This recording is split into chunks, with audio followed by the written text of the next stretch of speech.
Siapapun boleh mengkritik tim nasional, tapi jangan masuk sampai bisa menentukan ini tidak berhasil. Oh bukan. Kita bukan yang tuan bahwa ini SDN tidak berhasil. Oh bukan. Ini progresnya kan kelihatan. Sabar dulu, kasih kesempatan. Tidak, ya itu dia bilang beberapa senior selalu bahwa pelatih timnas itu butuh waktu 5 tahun. Iya. Dia membuat dulu fondasi dia.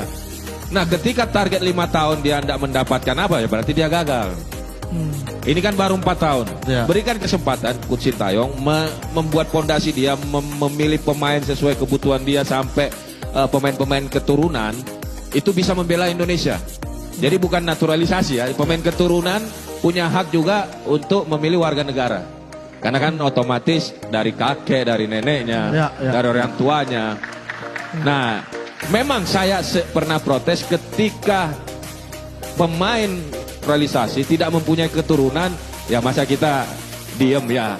Harus juga kita mengkritik bahwa pemain keturunan siapapun itu, main dimanapun, ketika dia punya darah Indonesia, dia orang Indonesia kalau dia memilih kewargaan negara Indonesia.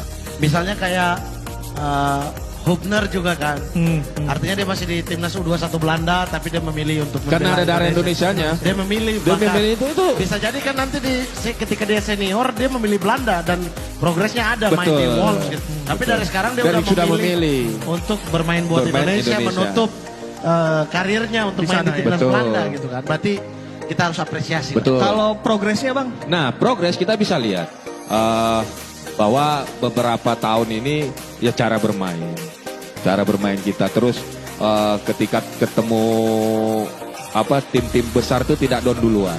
Ya. Itu kan itu bukan hanya di dalam lapangan yang harus kita kritiki, yang harus kita lihat bahwa itu belum berprestasi atau tidak. Di luar lapangan itu juga sebuah prestasi ketika merubah kebiasaan. Ya dong, kita lihat pemain nasional dulu masih bisa makan nasi goreng, mie ayam.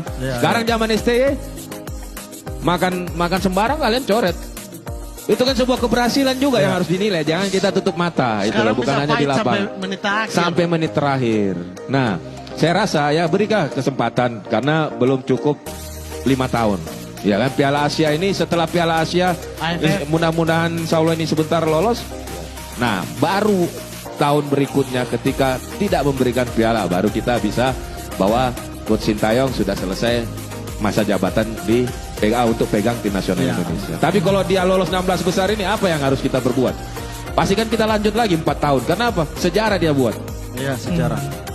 Nggak ada tim nasional bisa lolos sampai 16 besar. Iya.